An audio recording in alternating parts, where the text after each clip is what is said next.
세계 최초의 흑인 대통령이면서 남아프리카 대통령을 지낸 또 노벨 평화상도 받았죠. 넬슨 만델라 대통령을 우리는 잘 압니다. 이번에 관련된 책들이 여러 가지 있는데 그 중에 그 전기를 다룬 책 중에 이런 내용이 담아져 있어요. 어느 이제 인류를 연구하는 학자가 아프리카 그 지역을 이제 여행을 하게 되었는데요. 여행하면서 이제 이 여러 부족들을 만나는데 어느 한 부족을 지나가는데 아이들이 거기서 놀고 있는 겁니다. 그래서 아이들 노는 걸 가만히 지켜보다가 자기가 어릴 때 게임이 생각나가지고 아이들이랑 게임을 하나 하기로 합니다. 아이들이 모여 있는 곳에서 저기 한 50m쯤에 나무들이 이렇게 있는데 거기에다가 이제 과자 같은 거를 주렁주렁 매달아놨어요. 지금 아이들이 한 10여 명 되는데 과자는 한 5, 6개만 매달아 놓은 거예요. 예.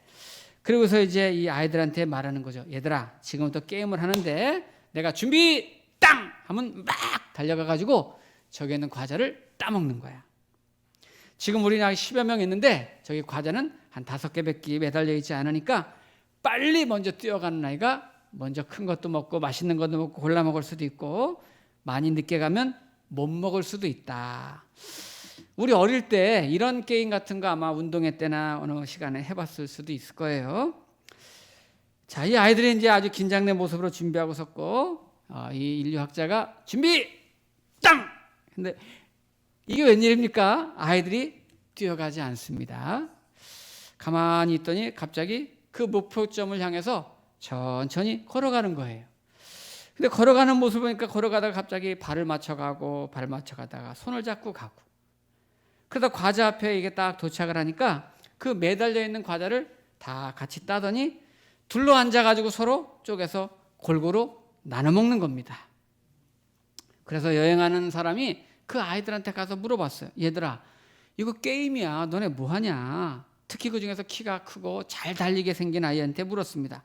너는 제일 먼저 가장 먼저 달려갈 수도 있고 뜀박질도 잘할 것 같은데 네가 가면 더 좋은 거 더 큰 거 먹을 수 있는데 왜 뛰어가지 않았냐 하고 물어보니까 그 아이가 말합니다. 네, 여기에 있는 아이들은 다 제 사랑하는 친구들이고 다 사랑하는 제 동생들입니다. 제가 달려가서 1등을 하고 혼자 먹으면 다른 친구들이 슬퍼할 것이고 또 친구들이 못 먹을 텐데 나 혼자 잘 먹는 게 그게 뭐가 맛있겠습니까? 라고 말했어요. 이것을 이제 남아프리카 말로 우분투라고 합니다. 우분투. 남아프리카 공화국에 반투족이라고 있는데 그 반투족의 인사말이 우분투입니다. 우분투. 우분투는 우리나라 말로 해석하면 당신이 있기에 내가 있습니다. 즉 나도 소중하지만 당신도 소중합니다. 이런 의미를 갖고 있어요. 이 인류학자가 그 우분투라는 말을 알고 그 반투족들은 인사할 때 우리는 뭐 굿모닝 안녕하세요 이렇게 인사하지만 반투족들은 우분투라고 인사를 한다고 하죠. 그 우분투를 이 인류학자가 알고서 영어로 옮겼어요. I am because you are. 당신이 있기 때문에 내가 있습니다. 이 정신을 세계에 알린 사람이 남아프리카 공화국의 흑인 대통령인 넬슨 만델라입니다. 여러분 넬슨 만델라면 여러분이 잘 아시겠지만 백인들의 그 독재와 또 인종차별에 싸우면서 끝까지 저항하다가 결국 백인 정권들에게 엄청난 매와 핍박과 고난을 당하다가 종신형을 억울하게 선고받고 무려 26년이라고 하는 그의 인생의 절정기를 전부 감옥에서 살아야 했습니다. 26년 만에 이제 연세가 드셔가지고 감옥에서 풀려났을 때 처음에 외친 구호가 우분투. I am because you are. 당신들이 있기 때문에 우리가 있습니다. 나는 미국을 용서합니다. 미국을 용서하고 당신들과 함께 나는 같이 행복하기를 원합니다. 여러분이 이 우분투 정신이 성경에 나오는 그런 하나님의 마음이에요. 예를 들어서 저와 여러분들이 이제 부모님들은 자녀들이 있잖아요. 우리 자녀들이 있는데 한 자녀는 큰 집에서 편하게 넉넉하게 아주 잘 먹고 부유하게 사는데 같은 자녀인데 한 자녀는 가난하고 궁핍하고 먹지 못해서 배고파하고 힘들어한다면 그 부모님의 마음이 편할 리가 없을 것입니다. 공산주의자들은 말하죠. 부자의 것을 빼앗아서 가난한 사람들에게 줘라. 사회주의자들도 그렇게 말하죠. 세금을 많이 강화하고 걷어가지고 있는 사람 거 없는 사람에게 나눠주자. 그러나 성경은 뭐라고 말합니까? 네가 가진 것을 나눠줘라고 말합니다. 신명기 15장에서 반드시 내 손을 그에게 펴서 그에게 필요한 것을 나눠주라. 예수님은 마가복음 6장에서 너희가 있는 것으로 너희의 것으로 먹을 것을 나눠주라 이렇게 말씀합니다. 내게 있는 것으로. 여러분, 우리가 다른 사람을 아프게 하고 눈물 흘리게 하면서 내가 행복하게 살고 그런 거 모른 채 하고 그거는 아니잖아요. 여기 I am because you are, 당신이 있으므로 내가 있습니다. 이거는 함께 같이 공존하고 같이 상생하고, 이것이 바로 성경에 굉장히 중요한, 구약에서 계속 흘러오는 메시지 아닙니까? 우리는 하나님께서 우리에게 모든 걸 다 주셨어요. 오늘도 우리에게 생명을 주셔서 하루를 또 연장시켜 주셔서 우리가 이렇게 주일에 예배하러 나온 겁니다. 우리에게 건강도 주시고 또 재능도 주시고 은사도 주시고 물질도 주시고 시간을 주셨어요. 이런 모든 하나님이 주신 것을 내 이웃과 함께 여러분들이 기쁜 마음으로 나눌 수 있는 좀 넉넉한 성도님들이 되기를 축복합니다. 마침 오늘 우리가 읽은 본문에 보면은 이 하나님의 말씀을 그대로 순종해서 내가 많이 가지고 있는데 그 가진 것을 나만을 위해서 끌어안고 있지 않고 그를 양보하고 희생하면서 섬겨주고 나누어줬던 어느 한 지파의 이야기가 마침 오늘 담아져 있어요. 이 이스라엘 백성들이 이 가나안 땅을 점령을 해가지고 전부 차지하면서 누가 어느 땅을 가질 건가, 이제 12지파가 이제 제비를 뽑아가지고 분배하기 시작했습니다. 정복한 다음에 제비 뽑기를 통해서 땅을 분배를 받는데 최고의 관심사가 뭐냐면 나에게 어떤 땅이, 얼만큼 땅이 돌아올까, 이게 관심사예요. 나에게 더 저 평야지대 더 좋은 땅이 올까, 더 많은 땅이 와닿았으면 좋겠는데, 이것이 이들의 최고 관심사입니다. 그러나 사실 하나님의 관심사는 뭔가요? 내가 얼만큼 차지했느냐, 그거보다 하나님이 허락해서 들어가신 땅에서 하나님의 나라를 얼마나 이루어내며 성도다운 모습으로 어떻게 살아갈 것인가, 이것이 하나님의 관심사인데, 이 이스라엘 백성들은 내가 좋은 땅을 받아야 되는데, 더 많이 받아야 되는데, 이거에만 관심이 있는 거예요. 그렇게 해서 지금 땅을 분배하는 과정에 이미 가장 먼저 유다 지파, 또 에브라임 지파, 므낫세 지파 막 받기 시작했잖아요. 근데 오늘 이제 작은 이제 이 지파들이 또 남아서 받는데, 마침 오늘 시므온 지파가 딱 뽑았는데, 여러분 제비 뽑은 거는 뭐라고 말씀드렸죠? 하나님께서 그렇게 나에게 딱 맞는 땅을 주시는 거라고 그랬잖아요. 시므온 지파가 뽑았는데, 시므온 지파가 뽑은 땅은 이미 유다 지파가 차지하고 있는 땅 안에 있는 것을 차지하게 됐단 말이에요. 자, 19장 오늘 1절 말씀을 한번 보세요.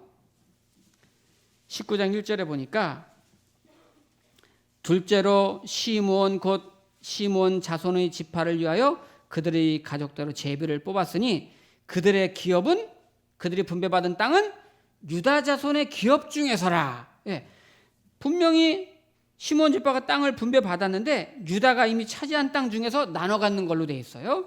이상하죠? 자, 9절 말씀에 더 구체적으로 나왔어요. 9절은 같이 읽어볼까요? 시작. 시므온 자손의 이 기업은 유다 자손의 기업 중에서 취하였으니 이는 유다 자손의 분깃이 자기들에게 너무 많으므로 시므온 자손이 자기의 기업을 그들의 기업 중에서 받으며더라. 아멘. 자, 이게 무슨 말이냐면요, 원래 이스라엘 백성들이 이제 애굽에서 나와가지고 광야를 지날 때, 나올 때 인구가 어떻게 되냐면 장정만, 남자 성인만 60만 명이었는데요. 그 중에서 지파별로 수를 셌더니 민수기에 보니까 유다 지파가 7만 6천 명으로 가장 많았어요. 가장 많았기 때문에 다른 지파에 비해서 가장 넓은 땅을 분배받도록 한 겁니다. 인구가 많으니까. 근데 반면에 시므온 지파는 원래 인구가 5만 9천 명이에요. 5만 9천 명인데 광야를 지나는 동안에 2만여 명이 죽어가지고 가장 소수의 지파로 이렇게 전락이 됐습니다. 왜 인구가 감소했냐면은, 원래는 큰 지파로 5만 9천 명이니까 뭐 7만 6천 명에 비하면 작지만 그래도 적지 않은 지파로 출발했는데, 광야 생활하는 중에 그 지도자였던 모세에게 반기를 들죠. 모세를 배신하고 대항하면서 바알부올이라는 우상을 섬기게 돼요. 이 모압에서 들어온 우상. 그 우상을 섬겼을 때 하나님께서 그 우상에 참여한 자를 다 불러내서 2만 4천 명을 연병으로 그냥 죽게 합니다. 그러니까 인구가 반으로 확 줄인 거예요. 시므온 지파가 인구가 급격히 줄으니까 가장 작은 지파가 됐습니다. 그래서 오늘 시므온 지파는 자신만의 고유한 땅을 분배받지 못하고 유다 지파가 이미 제비 뽑아가지고 차지하고 있는 땅 중에서 그 일부를 나누어서 분배받도록 한 거예요. 요즘 말로 말하면 거기 들어가서 더부살이 하듯이 그냥 끼어 살아라, 이렇게 말한 겁니다. 그럼 반대로 유다 지파 입장에서 볼 때는 이미 우리는 인구수가 많고 넓은 땅을 차지했는데 시므온 지파가 아무리 인구가 적다 해도 최소한 2만여 명이 들어오는데 그 땅을, 우리 땅을 나누어줘야 되나, 이렇게 고민할 법도 한데 유다 지파는 어떤 마음이었는지 시므온 지파를 그대로 받아줍니다. 우리가 차지한 땅이 정착해서 이미 살고 있지만 이제라도 괜찮다 해서 그 일부 땅을 분배해서 시므온 지파에게 나눠주고 배려를 해줍니다. 이거는 쉬운 결정이 아니에요. 우리가 들으니까 그냥 그런가 보다 하지만 우리가 살아봐서 알잖아요. 내가 아무리 많이 가졌어도 내 형제 자매에게 돈 앞에서는, 유산 앞에서는, 물질 앞에서는 나눠주기가 얼마나 어렵습니까? 예? 내가 많이 있으니까 내가 좀 줄까요? 천만의 말씀 만만의 콩떡이죠. 우리 잘 알잖아요. 내가 많이 있다고 나눠주는 거 어려운 거예요. 돈 앞에서, 유산 앞에서 형제자매가 얼마나 싸움과 다툼이 일어나고 법정까지 가는 예는 허다하게 많습니다. 내가 그거 양보하고 나눠주는 거 쉽지 않아요. 그런데 유다 지파는 우리가 땅이 많으니까 우리 형제 시므온 지파에게 우리 땅 나눠주자, 아주 통 큰 결단을 하고서 뚝 떼어서 들어와 살도록 나눠주는 겁니다. 이것이 바로 성숙한 성도, 은혜 받은 성도의 정말 아름다운 모습입니다. 유다 지파는 원래 인구가 많았기 때문에 당연히 넓은 땅을 차지한 거예요. 그러나 형제 지파 시므온 지파는 인구가 별로 없습니다. 그래서 스스로 단독으로 땅도 개간하고 자립하고 살기에는 많이 힘들겠다 판단을 하고, 그래, 우리가 그래도 우리가 많으니까 우리 땅을 나눠주자. 양보하고 배려하고 공생하고 공존하려고 하는, 섬기고 나누는 아름다운 모습을 유다 지파가 보여주는 거예요. 우리 성도님들 꼭 기억할 거는, 내가 남들보다 많이 가지고 있으면 그것이 재산이든지 물질이든지 재능이든지 건강이든지 어떤 실력이든지 많이 가지고 있다고 생각하시는 분들은 반드시 나누어줘야 될 책임이 있다는 것을 기억하시기 바랍니다. 시므온 지파가 사고치긴 했어요, 과거에. 그러나 그때 과거에 그거 하나만 가지고 책망할 수는 없다는 거죠. 단독으로 살아가기 너무 힘들고 인구수가 줄어서 어려운데, 과거의 상처도 있는데, 우리가 한 형제로서 형제를 가지고 한 가족이니까 그들을 도와줘야 된다. 그들이 자립할 수 있도록 우리가 끌어안자. 우리 땅을 나눠주자. 이것이 유다 지파의 아름다운 형제이고 정말 가족이고 사랑인 거죠.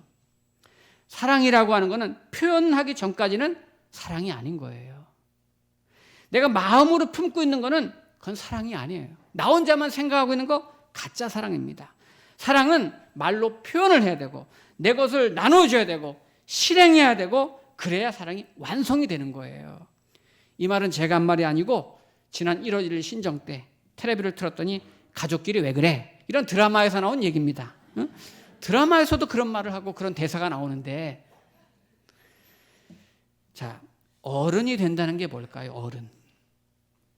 어른이 된다는 건 연세가 많이 드셨으니까 어른이다. 그거는 그냥 물리적인 그런 어른이고요. 실질적인 어른은 누가 어른입니까? 예전에는 조그만 입만 갖고도 꽁 해가지고 막 크고 그냥 못 넘어가고 그랬는데, 어른이 되면은 그럴 수 있지 하고 눈 감을 줄 아는 거예요. 그게 어른 아닙니까? 예전에는 조그마하게 그냥 따져야 되고 그것 때문에 막 속상해하고 가서 말이죠, 그거 달라고 그러고 이러는데, 어른이 되면은 안 그래요. 그래, 그럴 수 있지, 더 가지시라고. 어른이 된다는 거는 양보와 공생의 그릇이 커지는 게, 그게 어른인 거예요. 여러분 아이들 보세요. 아이들 놀 때 잠깐은 잘 놀아요. 잠깐은 잘 놀다가 조금 있으면 다투고 싸웁니다. 왜요? 욕심 때문에요. 내가 더 가지려고, 내가 더 먹으려고, 내가 더 챙기려고, 소유 때문에 시기하고 싫다고 다투고 그래요. 아이들한테 가져가서 뭐 주세요. 받아. 또 주면 또 받아. 또 주면 입에 넣고 또 받아. 남 안 줘요. 다 잘 가지려고 그래요. 근데 어른스러워진다, 어른이 된다, 믿음이 성숙한다는 건 뭐예요? 그만큼 포용할 수 있는 능력이 많이 생기고 그릇이 큰 거예요. 공존하고 공생하고 공감하는 능력이 커지는 거예요. 나눌 줄 알고 섬길 줄 알고. 유다 지파가 사람이 많아서 큰 땅을 무조건 차지한 건 아닙니다. 우리가 지난 한 2, 3주 전에 봤지만은 유다 지파는 베냐민을 살리기 위해, 요셉을 살리기 위해 자기를 기꺼이 내놓았던 그런 인물 아닙니까? 공감의 능력, 공생의 능력, 공존의 능력이 있어요. 평소에도 양보하고 나누고 다른 사람을 배려할 수 있는, 베풀 수 있는 큰 지파가 유다 지파였어요. 그러니까 이 유다 지파를 통해서 다윗 왕이 나오고 그 후손으로 메시아 예수 그리스도가 거기서 나오는 거 아닙니까? 세상에서 누가 똑똑할까요? 누가 높은 사람이고 누가 진짜 큰 사람일까요? 예수님은 분명히 말씀합니다. 섬기는 자가 큰 자라고 말씀했어요. 우리 주변에 여러분 보세요. 종종 우리 주변에 보면 굉장히 똑똑한 사람이 있어요. 자기 혼자 막 잘나가지고 똑똑한 사람 있죠? 그런 사람 있습니다. 그런데 그렇게 잘나고 똑똑한 사람들, 그런 사람을 내가 잘 품을 줄 아는 사람, 그런 사람이 큰 사람이에요. 그런데 더 큰 사람은 누구냐? 정말 더 큰 사람은 나보다 작은 사람, 없는 사람, 무능한 사람, 그 사람을 섬길 줄 알고 품을 수 있는 사람은 더 큰 사람인 거죠. 나보다 능력 있고 크고 실력 있는 사람 품는 것도요, 보통 능력이 아니에요. 나보다 세고 높고 능력 있는 사람 품는 것도 큰 마음입니다. 그러나 더 큰 마음은, 더 큰 사람은 나보다 보잘것없고 모자라고 무능하고 없고 연약한 사람을 내가 섬기는 사람, 이 사람이 하나님의 나라에서 가장 큰 인물인 걸 믿으시기 바랍니다. 우리는 하나님께서 우리에게 많은 달란트를 주셨어요. 많은 은사를 주셨어요. 많은 능력을 주셨어요. 여러분, 우리가 비교 잘하잖아요. 내가 남들보다 이 정도는 내가 재능도 많지, 내가 이 정도 실력이 있지, 내가 저 사람보다 많이 가졌지, 내가 이런 부분에는 힘이 더 있지. 그렇다면 그거는 나보다 가지지 못하고 나보다 배우지 못하고 나보다 부족한 사람을 위해서 하나님이 나보고, 더 가진 나보고 그 사람을 섬겨주고 그 사람에 베풀고 나를 통해서 그 사람을 돕기 원하셔서 내게 그거를 주신 것임을 기억하시기 바랍니다. 그게 우리의 책임이에요. 그거 내가 가지고 있으면 큰일 나는 거예요. 그런데 오늘 성경에서 이 대목에서 우리가 굉장히 또 놓치지 않고 기억해야 될 거는, 내가 크기 때문에 그거를 품어줄 수 있고 나눠줄 수 있고 베풀 수 있잖아요. 넉넉하니까. 그런데 내가 작기 때문에, 없기 때문에 그 품에 들어가서 받을 줄도 알고 또 내가 얻을 줄도 아는 거, 이것도 쉬운 거 아니에요. 즉 시므온 지파는 섬김에 대해서, 섬겨주는 거에 대해서 겸손히 받아들일 줄 아는 미덕이 있었습니다. 우리가 누군가를 섬기는 거는 굉장히 아름답고 큰 일이지만 내가 섬김을 받는 것도 이거 아름답고 큰 일이에요. 누군가로부터 겸손하게, 누가 나를 섬겨줄 때 그거를 고마워하는 마음으로 내가 받아들이는 것도 미덕이에요. 예를 들면 어떤 사람은 받을 때 당연히 받는 것처럼 받고 그거를 내 권리처럼 생각하고 교만한 사람들이 세상에는 적지 않게 있어요. 예를 들면 어느 성도님이 옆집에 젊은 새댁이 이사를 왔어요. 문 열면 딱 마주보는 집에 이사를 왔어요. 그러니까 이 성도님은 전도하고 싶은 마음도 있고 또 새로 또 이사 왔으니까, 그러니까 젊은 세대의 어린 아기를 데리고 이제 이사를 온 거예요. 그래서 자기는 그래도 이제 중년을 지나서 많이 컸으니까 참 자기 아기 키울 때가 생각이 나는 거죠. 이 성도님이 젊은 아기 엄마한테 이제 반찬을 해가지고 이제 이사 왔으니까 인사할 겸 갖다 줬어요. 그랬더니 이 세댁이 고맙습니다, 감사합니다. 저 음식도 잘 못하는데 이렇게 반찬 되셔 고맙습니다. 그랬어요. 근데 마침 이 성도님은 주말마다 이제 토요일마다 남편이 쉬니까 같이 이제 음식하면서 음식할 때 조금씩 더해가지고 주말마다 이렇게 토요일만 되면 아침에 항상 그 새댁의 집에 반찬을 갖다 주는 겁니다. 그러면 고맙습니다, 감사합니다. 그렇게 2달, 3달 지냈는데 어느 날은 반찬을 갖다 주러 갔더니 그 반찬을 받는 새댁이 그러는 거야. 지난번에 준 건 짜요. 그래서 좀 먹기 좀 그랬어요. 그 지난번에 준 건 매워가지고 먹기 혼났어요. 이렇게 시작합니다. 그 다음 주에는 토요일날 못 가고 주일날 저녁에 갔더니 좀 빨리 주시지, 기다렸는데 왜 안 주셨어요. 그 서운한 얘기를 하는 거예요. 근데 어느 주간에는 이 성도님이 몸이 아파가지고 못 줬어요. 그리고 그 다음 주에 갖다 주더니 왜 안 줬어요? 이번 주는? 어째 그럴 수가 있어요? 주시려면 확실히 주셔야지. 왜 이번 주는 안 주셨어요, 반찬을? 사람이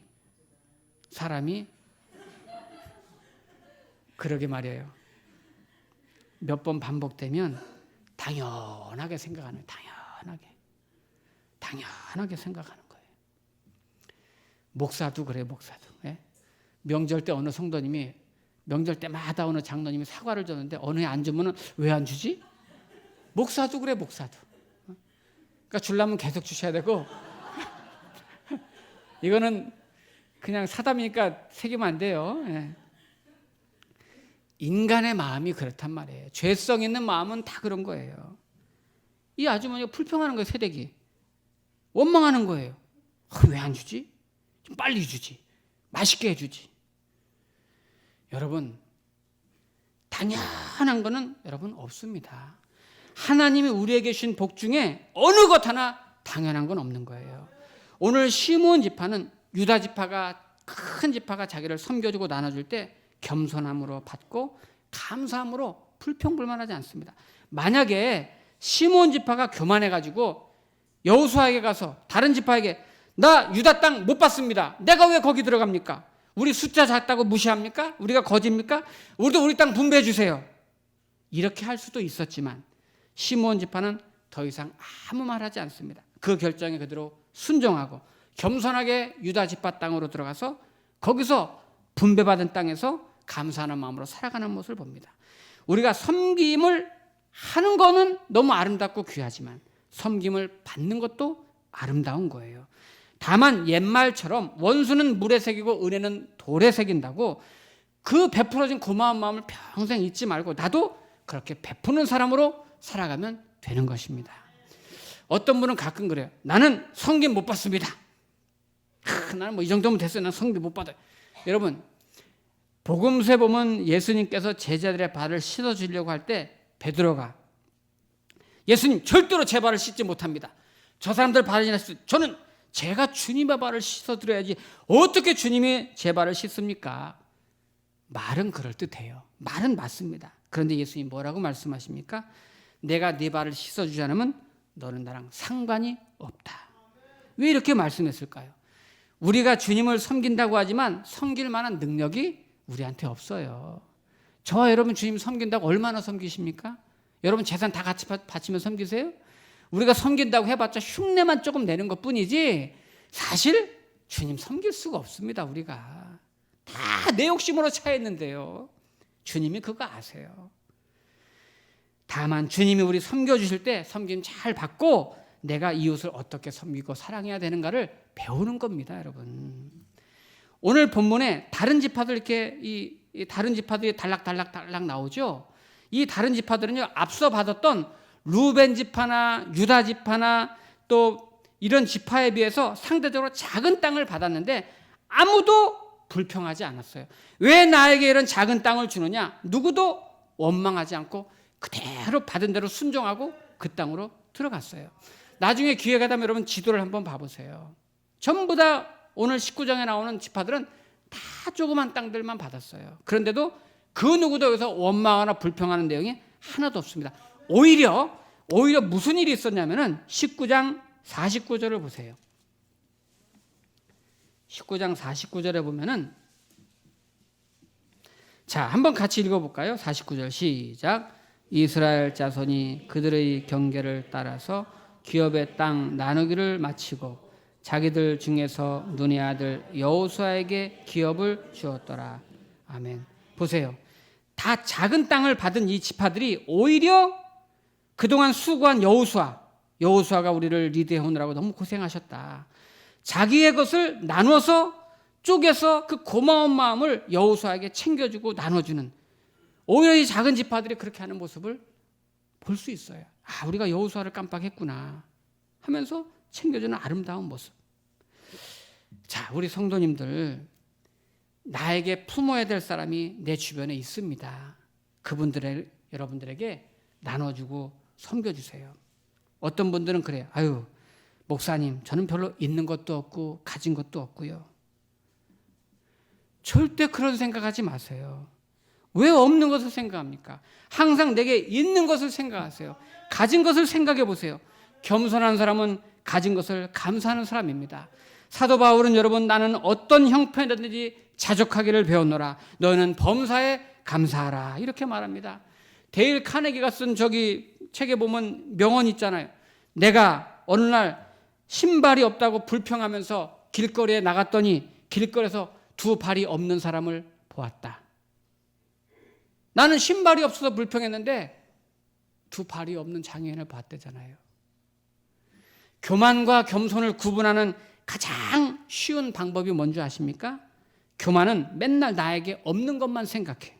없는 것만 원망하고 없는 것만 불평하고 사는 사람이 교만한 사람이에요. 신앙이 좋다는 것의 척도는 감사와 비례하는 거예요. 평소에 감사하는 많은 감사하며 사는 사람이 신앙이 좋은 사람이에요. 불평불만이 평소에 많은 사람은 믿음이 없는 거예요. 하나님이 여태까지 주신 은혜가 얼마나 큰데, 하나님이 너무 많이 주셨는데, 하나님이 자기의 전부를 주셨고 아들을 주셨고 다 내어주셨는데, 사실 그럼 내가 가진 모든 것을 나도 전부 다 내주어야 되면서 살아야 되는데, 이런 감사가 내게 너무 크니까 내게 있는 것을 누군가와 나누는 거잖아요. 어느 성도님이 그런 말을 하더라고요. 하늘나라에 가기 전에 노년에 사랑하는 사람과 함께 선교지에 가서 그 선교지를 섬기면서 내게 있는 모든 물질을, 재능과 몸과 건강 모든 것을 다 나누고 빈손으로 하나님 나라 가고 싶다고. 절대 여러분 나는 부족하다 그런 거 입술에 올리지 마세요. 여러분 우리는 너무나 많이 가지고 있습니다. 생각해보면 하나님이 주신 게 얼마나 많습니까? 감사할 것이 얼마나 많습니까? 있으면 있는 대로 너무 감사하고 없는 대로 자족하고 감사한 거죠. 여러분 그 감사를 내 이웃에게 나누는 사람이 되세요. 움켜쥐고 있지 말고 베풀고 섬기는 사람이 되세요. 우리가 믿는 예수님이 그렇게 사셨잖아요. 여러분 언젠가 훗날에 내가 있는 모든 것 그거 그대로 가지고 어차피 못 가는 건데 그거 나누고 섬기고 베풀고 흩어버리고 그리고 주님 부르실 때 빈손으로 아름답게 하나님의 나라에 갈 수 있는 저와 여러분 되기를 축복합니다. 기도하겠습니다.